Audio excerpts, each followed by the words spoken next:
Oi, tudo bem? Como vocês estão? Meu nome é Danilo Zuen.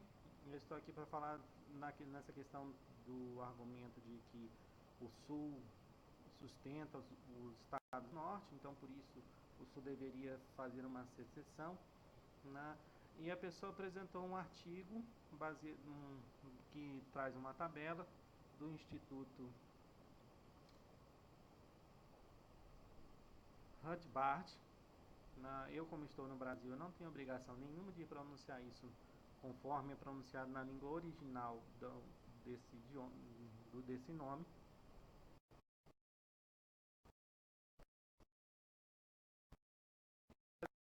Pagam mais imposto e recebem, pagam menos, recebem mais. Então, nessa argumentação, todos eles tentam sustentar que seria melhor a secessão do Brasil, porque assim para de sustentar grandes oligarquias, grandes centros, pessoas que não trabalham, e assim seria melhor, teria um Estado mais justo, mais igualitário, toda essa questão. Só que se você for analisar o artigo, você vê alguns problemas, algumas considerações que eles não colocam com relação a isso. Inicialmente, vamos analisar, está no,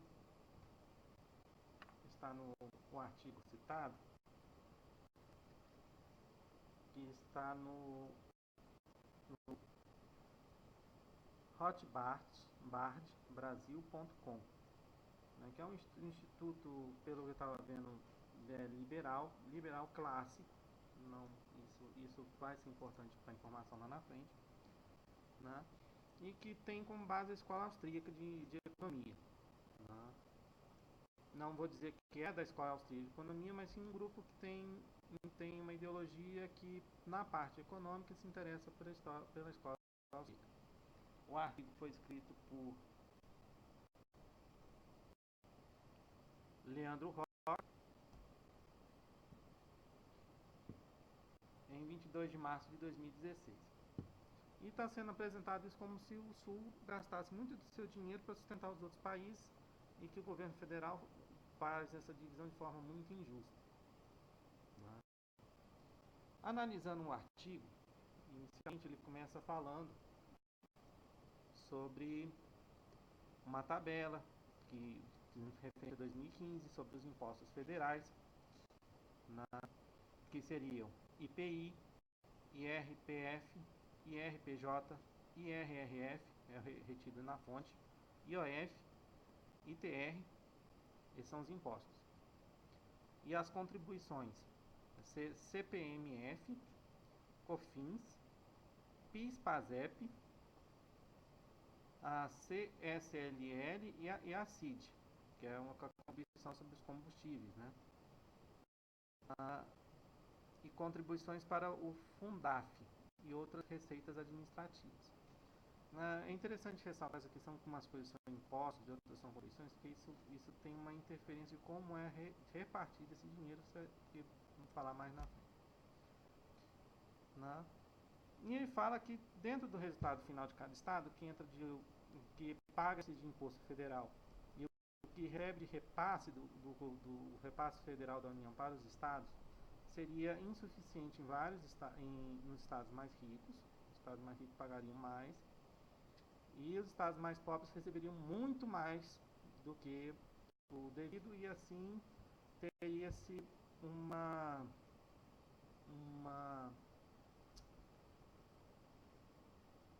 forma injusta, né, e que esses estados estariam sustentando os vícios dos outros estados acima. Né? E mais embaixo, né, nessa tabela não está presente o Distrito Federal. Aí embaixo ele faz um adendo, ele refere-se ao Distrito Federal como ele paga de impostos 50 bilhões 454 mil 719 mil reais, desculpa, 50 bilhões 454 milhões 719 mil 368 reais e 50 centavos, enquanto recebe só 7 bilhões 356 mil 7 bilhões 356 milhões 318 mil 744 reais e 55 centavos, o que dá um déficit de 43 bilhões 43 bilhões 98 milhões 400 mil 624 reais e centavos. Só que ele não desconsidera ele desconsidera essa questão porque Brasília seria todo esse dinheiro de arrecadação seria de imposto de funcionários públicos do governo federal, e ele considera que não tem economia própria aqui e que todo esse dinheiro é relativamente seria um número falso, né? Porque todo o dinheiro é federal, então todo o dinheiro que o brasileiro movimentaria seria dinheiro que já viria de outros estados, então não valeria a pena. Em suma, essa é a argumentação dele, né? E aí ele cita que todo o imposto de renda do BB e do Correio, do Banco do Brasil dos Correios, fica listado aqui porque as sedes ficam aqui, né?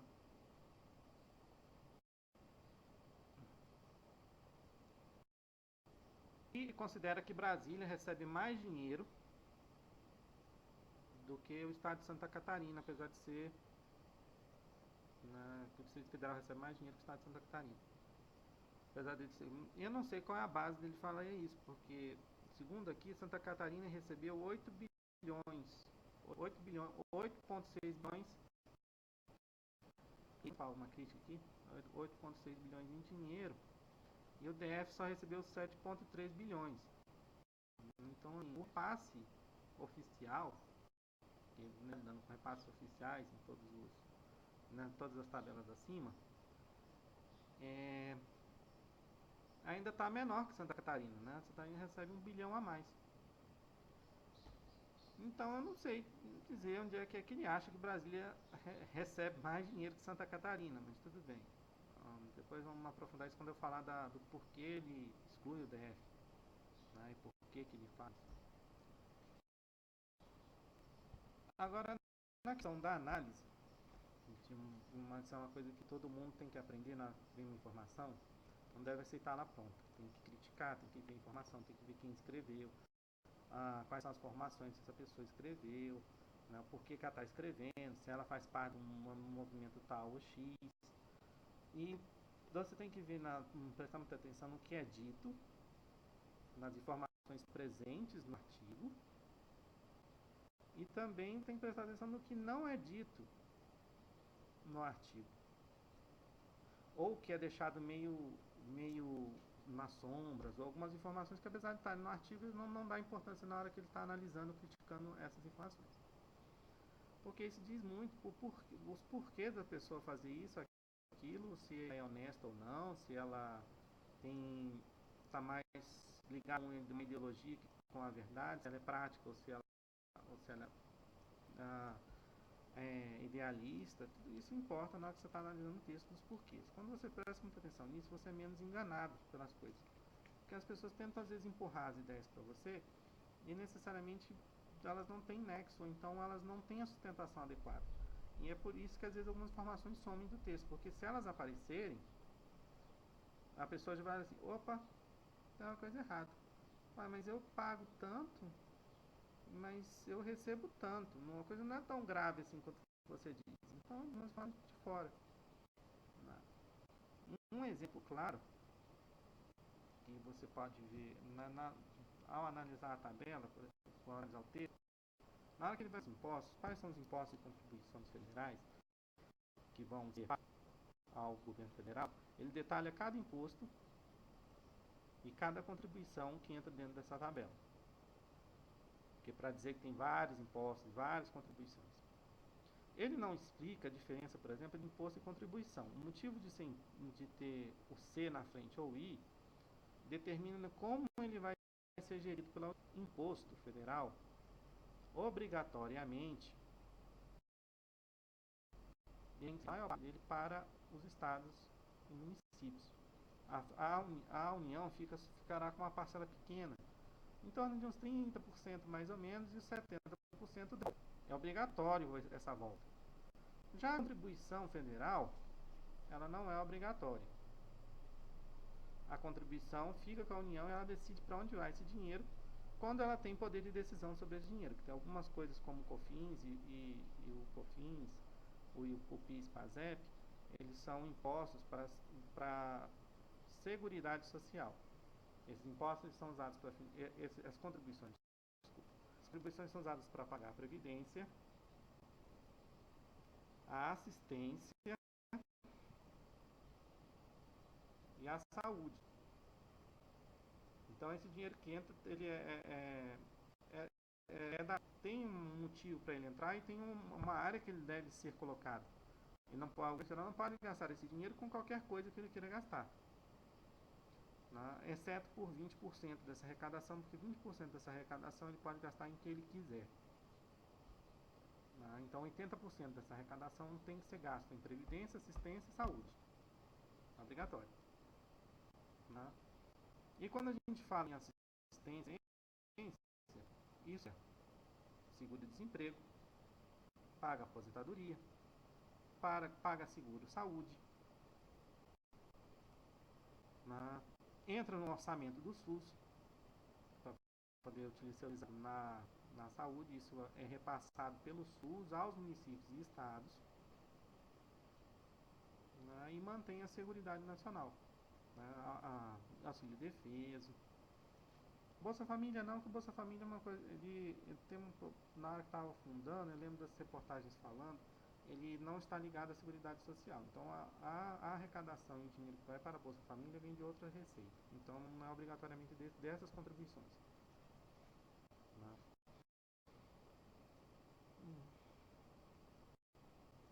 E as informações da tabela, né? Ele exclui o Distrito Federal. Então só os estados da União, você vai ter o seguinte. Se você for somar os valores que estão na tabela de impostos cobrados pela União Federal, o valor arrecadado total que todos os estados pagam vai ser equivalente a 1 trilhão 111 mil, 1 trilhão 111 bilhões 69 milhões 787 mil 898 reais e 57 centavos. É uma soma considerável. E o dinheiro que ele transfere para todos os estados é 326 bilhões 840 milhões 683 mil 46 reais e 37 centavos. Então a União fica com todo o valor desse 1 trilhão, 1 trilhão ponto 1, 1 trilhão ponto 1, 1,1 trilhões de reais, ela fica com o equivalente 784 bilhões 229 mil 784 bilhões 229 milhões 104 mil 852 reais e 20 centavos. Então, para começar, a quantidade de dinheiro que fica com a União é muito maior do que o dinheiro que é repassado aos estados. E se você for ver a média do quanto esses estados recebem a mais, eles só recebem a mais 4,02 bilhões. É muito pouco. Cada estado, na média, tem uns estados que recebem mais, uns recebem 10 bilhões, outros recebem 1 bilhão a mais, né? Mas se você somá-los todos e dividir, a quantidade realmente é muito pequena. Então os estados do sul não estão tanto assim sustentando os estados do norte. Os estados ricos não estão tanto sustentando os estados pobres. Não, porque eles recebem muito pouco, realmente em média a mais do seu orçamento, a mais do que eles arrecadam para o governo federal. E a média de déficit, né, ou seja, quantas pessoas pagam a mais, os estados pagam a mais, é a média de 70 bilhões, o que não é um número tão assustador assim, né, não é um número tão assustador. Mas você vê que quem paga mais, e quem recebe a mais não recebe tanta. Quem paga mais não paga tanto a mais assim que os outros, e os que a mais também não recebem tanto assim. Então, o primeiro argumento de que esse sistema é feito para poder sustentar aquelas pessoas que não produzem, que não dão conta de produzir, já cai por terra, porque esse dinheiro não está indo para esses estados pobres, está ficando na mão da União.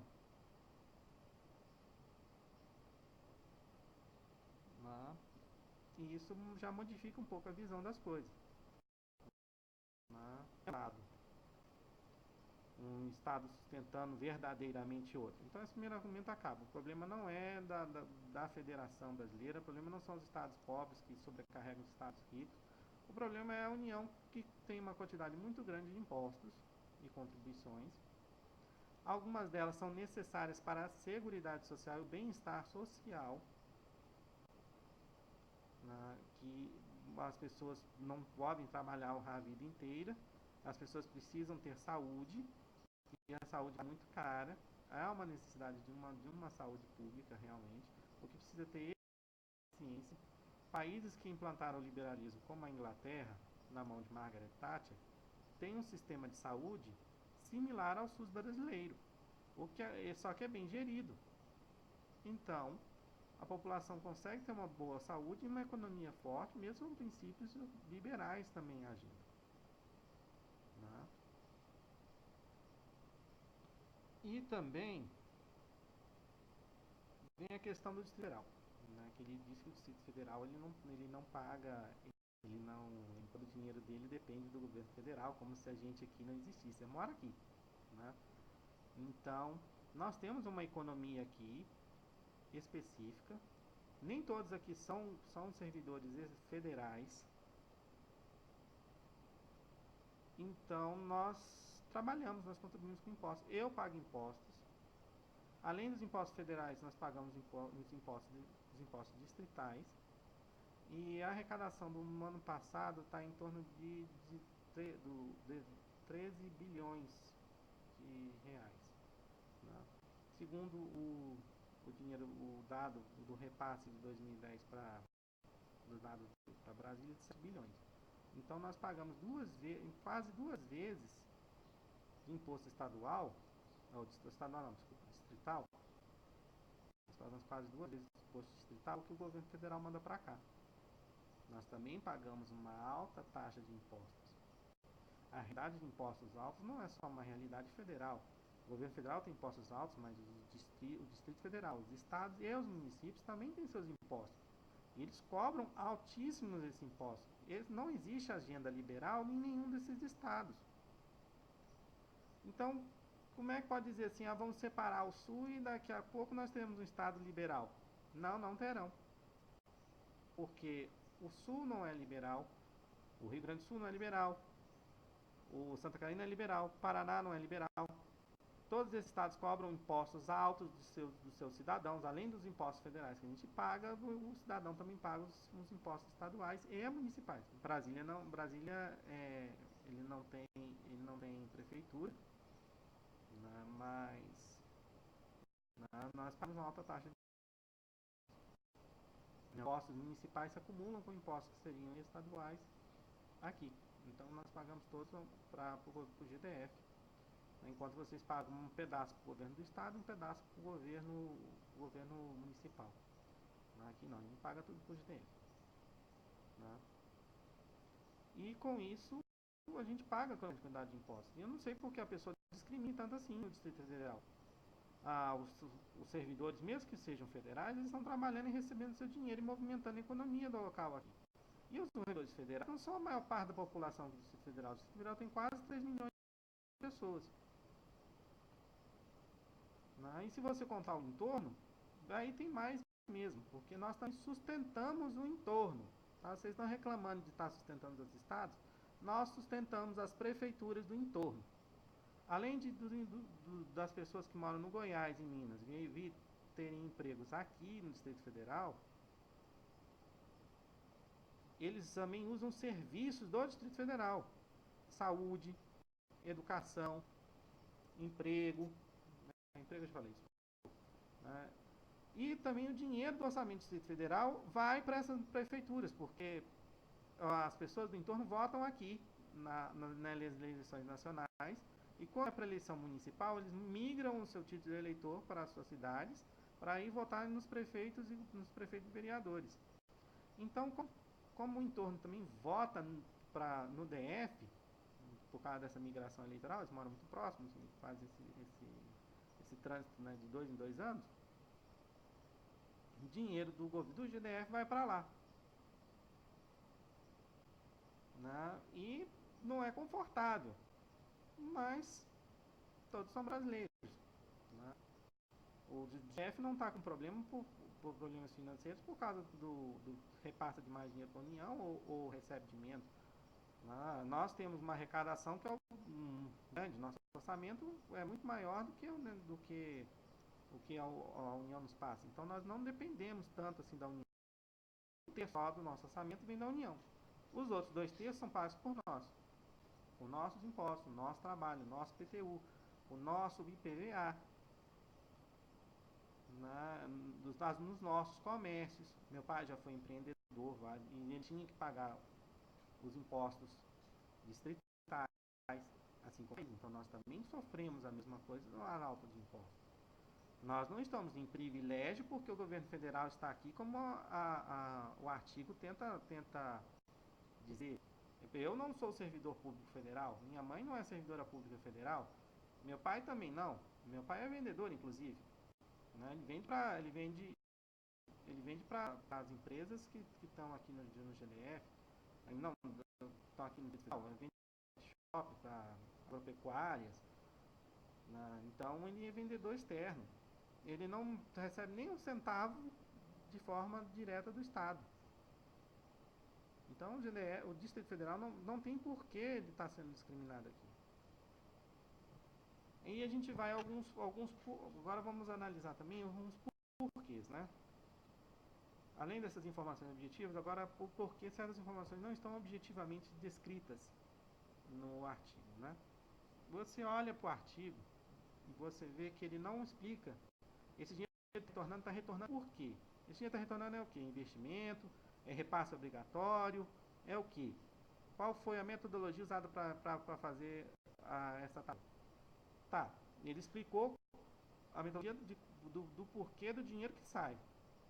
Mas ele não explica a metodologia do dinheiro que entra. Porque ele quer supervalorizar a questão de que tem estados que recebem menos e pagam mais, estados que pagam mais recebem menos, na verdade não recebem tão mais assim. E também ele quer fazer crer que esse número, a discrepância é maior. Essa divisão entre os que recebem menos do governo federal, dizendo que eles pagam muito mais do que recebem. Sendo que essa diferença não é tão grande assim. Como ele não me explica por que esse dinheiro retornou, eu vou entender que é o repasse que a União passa dentro do orçamento para os estados diretamente dos impostos. Então eles estão recebendo uma parcela dos 70% dos impostos que tinham que realmente receber, segundo a lei. E que esse repasse, na verdade, é muito maior, porque muitas coisas são pagas pelos governos federais, pelo governo federal.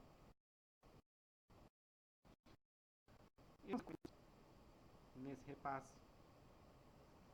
ele com certeza não colocou o orçamento dos ministérios que pagam projetos e ações dos estados e municípios que entram dentro do orçamento do ministério, não dentro do orçamento estadual.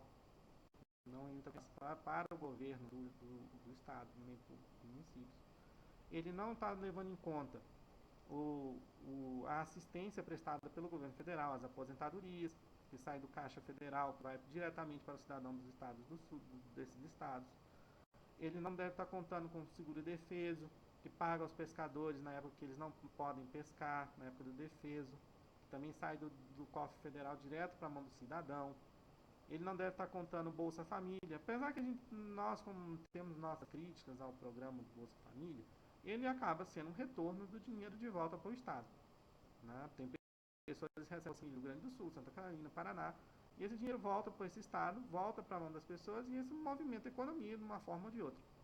É o que você não tem esse dinheiro na mão do governo do Estado. Né? Seguro-desemprego, auxílio-doença, pensões, tudo isso vai ser pago pelo governo federal. O próprio dinheiro dos servidores que moram nesses estados é um dinheiro voltando para o Estado. O dinheiro será gasto na economia local, né? E na economia. Então, assim, esses repasses com certeza eles são maiores do que o que a tabela diz. Não sei dizer o quanto maiores, porque eu não tenho esses dados.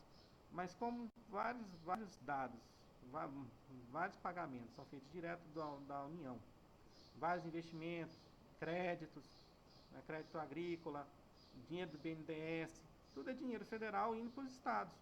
Só que vai diretamente do estado para o setor produtivo, diretamente do estado para o trabalhador. Então isso não entra dentro do orçamento de repasse da União para os estados e municípios.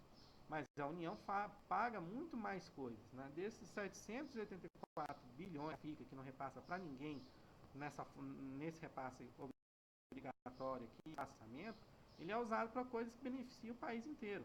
São usados para manter o exército, são usados para pagar a dívida externa, dívida essa que é contraída para ajudar o país por si só, dívida essa que é contraída para poder socorrer os estados quando precisam, né? Essa dívida está agora, numa informação que não é dita, entre essa dívida entre estados e uniões, que está tendo essa discussão se tem que ser juros simples ou juro composto. E se for juros simples, os estados já quitaram praticamente quase toda a sua dívida, e se for juro composto, eles estão devendo bastante. Essa dívida vem de um socorro da União, porque a União tinha dinheiro em caixa e os estados estavam muito endividados externamente, com um empréstimo que eles tinham feito com instituições financeiras estrangeiras, e com isso endividando o Estado. E os juros muito maiores. Então a União fez uma proposta para salvar esses estados, de pegar essa dívida, pagar essa dívida, e aí vocês ficavam devendo à União. Isso a gente pagar. Então esse dinheiro ele não fica sem voltar para os estados. Só que a tabela não descreve toda a forma como esse dinheiro volta. Uma parte desse dinheiro realmente ele tem que ficar guardado como uma poupança. Ele tem que honrar as dívidas que o país tem. Ele tem que ficar ali com o governo federal para emergências. Não é realmente uma parte tem que ficar na mão do governo federal. Não tem como não ficar na mão do governo federal. Ela podia ser menor realmente. Né? E uma coisa que nós podemos fazer exigindo que os nossos senadores façam uma reforma tributária e com isso reduzam esses impostos e contribuições. E aí, porque a pessoa lá,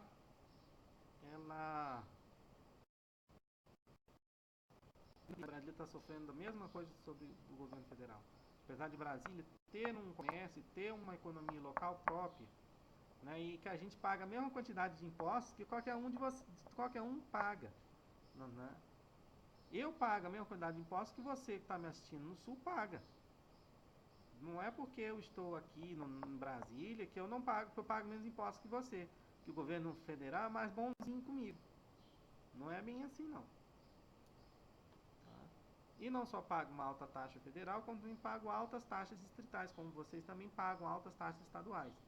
Seus estados são reflexo do que a União faz, e seus municípios também.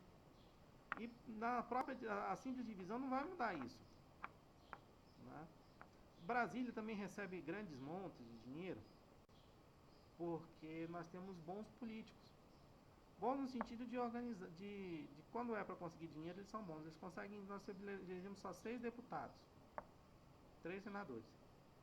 E esses 6 deputados nossos valem mais do que, às vezes, uma bancada inteira de um estado maior. Porque eles conseguem articular as coisas muito mais fácil. Conseguir aumentar o orçamento que a União passa para cá. Conseguir abrir verbas e socorros para cá. Manter verbas para cá.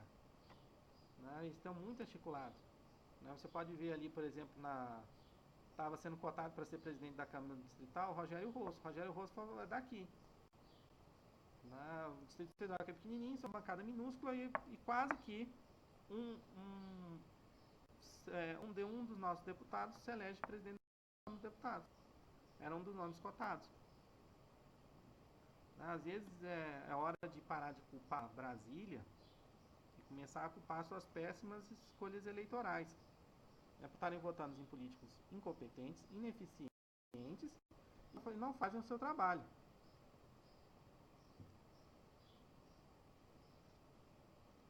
Né? E assim, a discriminação. A discriminação é porque Brasília representa para eles a questão ideológica. Brasília parece ser a burocracia. Então, quando ele ataca Brasília, ele está atacando todo o sistema brasileiro, criando, ajudando a desenvolvimento das pessoas. E também tentando quebrar o sentimento nacional, como se a capital do país fosse o problema. E que a capital do país é uma terra de luxos, que mana leite e mel. Nem mora aqui para você ver o leite e mel que mana. Não é até assim não. Tá? Aqui nós estamos passando por crise, está muito difícil, estamos com problemas de emprego, estamos com problemas econômicos, né? O GDF quebrado, né? O GDF está quebrado, 3 administrações péssimas, né? Consecutivas, e agora não tem mais dinheiro, nós estamos tentando reequilibrar as coisas com o atual governador. Tivemos uma administração democratas, horrível, e em seguida, horrível economicamente, gastou demais, e nós tivemos uma administração do PT, que conseguiu ser pior, e todo ano nós temos algum escândalo de corrupção. É por isso que Brasília às vezes tem problemas estruturais sérios, e é por isso que seus estados têm problemas estruturais sérios. Os regionais de vocês não valem muita coisa, assim como os meus. E a população vota muito mal. E outra coisa também a considerar é também o autor. Eu tentei procurar no site informações sobre ele, não tem nenhum.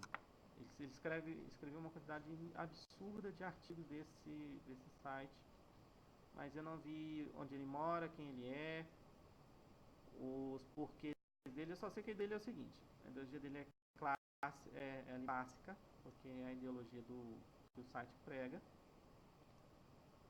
e por isso ele detesta tudo que não simbolize esse liberalismo radical clássico.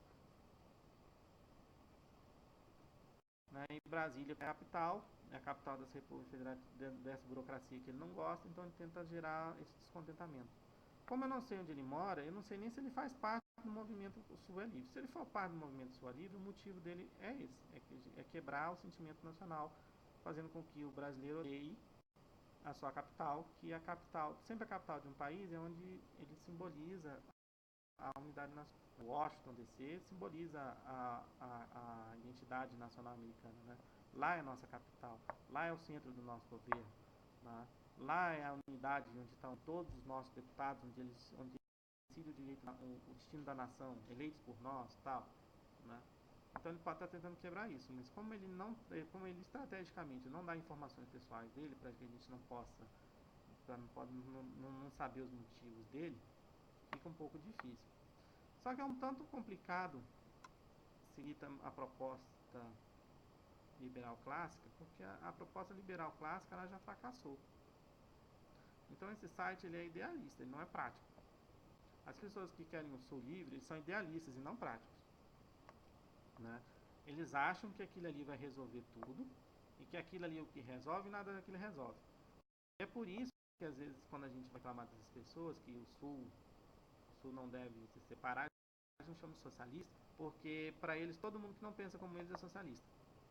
Assim como os socialistas acham que todo mundo que não pensa como é alienado, é da burguesa, é da elite, que não quer saber de nada. Esse é o problema do idealismo. Cega as pessoas, né? E basicamente é o que está acontecendo, né? As pessoas acham que a secessão é o melhor jeito de resolver e que o liberalismo clássico é o melhor jeito de resolver. E não é tanto assim, não. Porque como eu disse, alguma daquelas contribuições tem a questão do bem-estar social, né? Da seguridade social. Eles querem estar, então, sem seguridade social. E isso é ruim, porque as pessoas elas têm o seu valor intrínseco. Elas têm valor só por elas serem pessoas, independentemente se elas produzem ou não.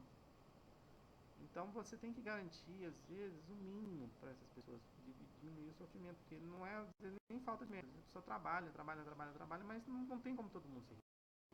Não tem todo mundo ser da classe média. Então aquelas pessoas que vão precisar, elas vão precisar.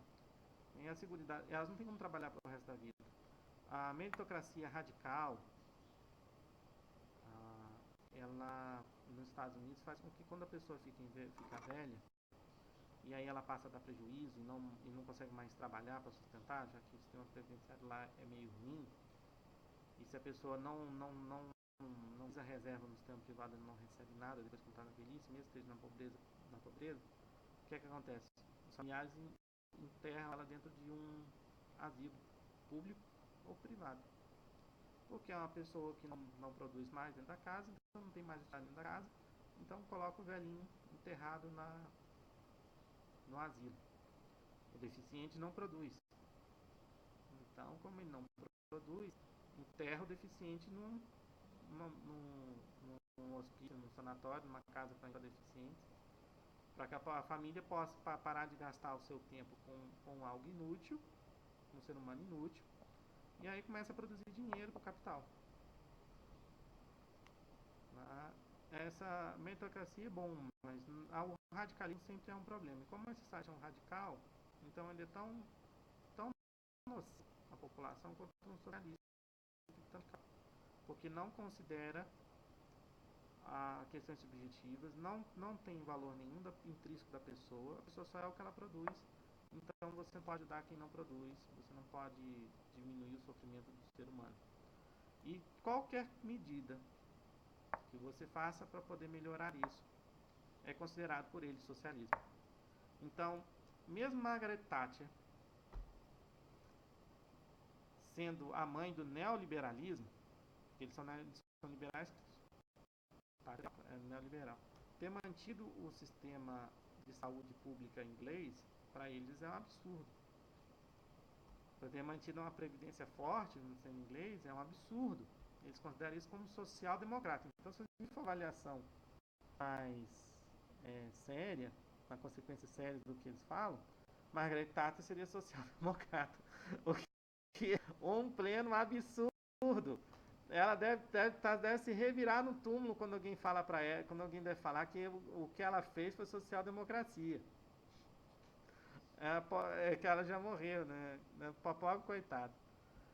Né? Deve estar se revirando no túmulo agora. Se ela pudesse falar, ela ia gritar em da pessoa. Chamar a Inglaterra outra guerra, só para poder fazer com que essa pessoa parasse de falar isso. Né? Então, isso aqui, radicalismo são um problema. A coleta do Estado na economia faz com que o sistema econômico fracasse, porque as pessoas, como elas são desonestas, elas vão tentar ganhar mais lucro do que o real, vão falsear alguns resultados, e aí a economia vai toda pro buraco. Foi o que aconteceu na crise de 1929. Foi aí que o liberalismo clássico caiu. Né? Os Estados Unidos faliu, e faliu com força, foi ao chão. Ele faliu tanto que não teve inflação, teve deflação. 1 centavo, tinha pessoas que trabalhavam para receber 1 centavo. Pessoas faziam um serviço para receber 1 centavo. E 1 centavo era muita coisa. Pessoas trabalhavam de um dia inteiro para receber 3 reais, ou 3 dólares no dia inteiro. E era considerado muita coisa, que ninguém tinha dinheiro nenhum, porque o sistema econômico faliu todo. A cadeia produtiva acabou. Não tinha ninguém para comprar nada, produzir nada. Tinha produção em excesso, tinha tudo aquele negócio. E os Estados Unidos agora, depois disso, passou a interferência, morreu em 1929. Por isso que, mesmo a direita, ela tomou alguma medida um pouco maior, um pouco mais agigantado, né? As questões das estatais, um Estado que interfere na economia, que segura os preços, que tem uma fronteira alta, que investe na indústria nacional, na indústria externa que vem para cá, né? Tem impostos para proteger isso. E essas pessoas são de direita, elas só não são liberais clássicas, mas é direita do mesmo jeito. Né? E como os Estados Unidos seguem o neoliberalismo, os Estados Unidos não caiu, né? Como caiu porque o Estado interviu.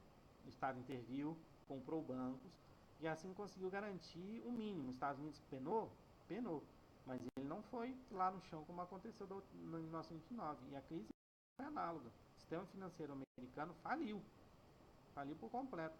E isso ia destruir a economia toda. E o governo foi lá e interferiu e impediu que acontecesse.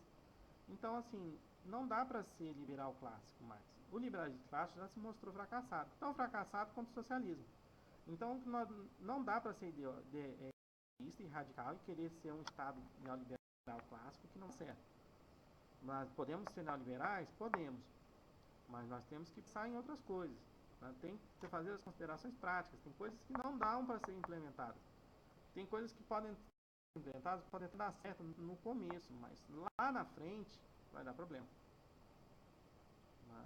E o liberalismo clássico se mostrou fracassado.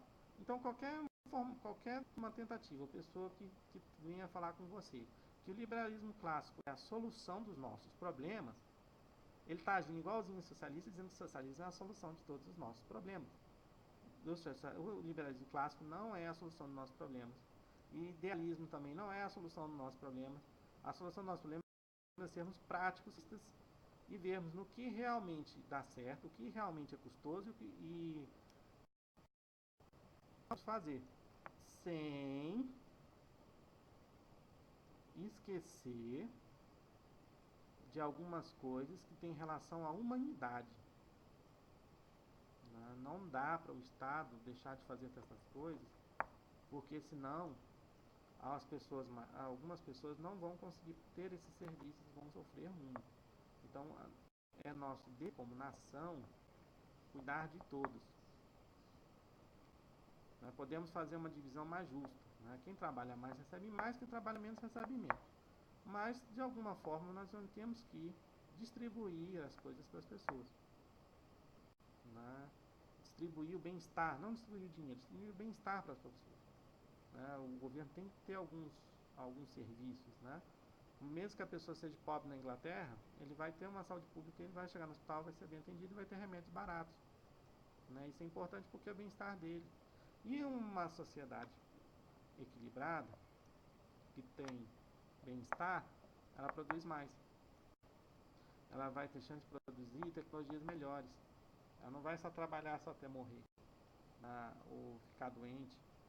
Ela vai ter uma qualidade de vida. E nós temos que pensar nisso. Mesmo sendo liberais, nós temos que pensar em garantir o mínimo da dignidade humana. O mínimo. Não precisamos fazer igual faz a Suíça, que fez um projeto de dar um salário social de 5 mil reais, equivalente a 5 mil reais para todo mundo, para poder trabalhar no que quiser. Isso é absurdo. Isso é absurdo. A pessoa tem que receber um trabalho. Quando não pode trabalhar, tem que ter algum auxílio. Se ela passa fome, ela tem que receber algum auxílio. Mas sempre não é para ser para que ela viva como alguém da classe média. Isso tem que ser considerado sim. Mais uma coisinha que eu queria dizer, que é interessante, fica aí esquisito, por exemplo, a pessoa fala mal de Brasília, porque o Distrito Federal é justamente o que esse movimento do Sul quer fazer com todos os 3 estados do Sul. É isso mesmo, Brasília é o objetivo deles.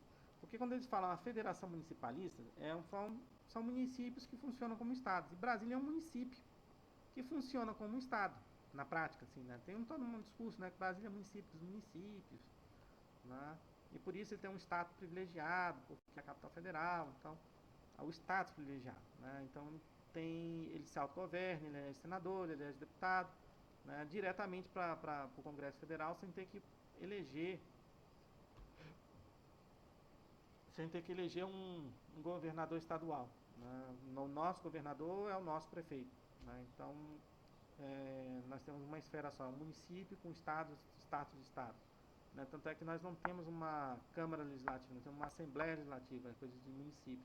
Nós não temos uma Constituição estadual, nós temos uma lei orgânica. Lei orgânica é lei de município. Então, o Brasil é um município que tem uns status a mais.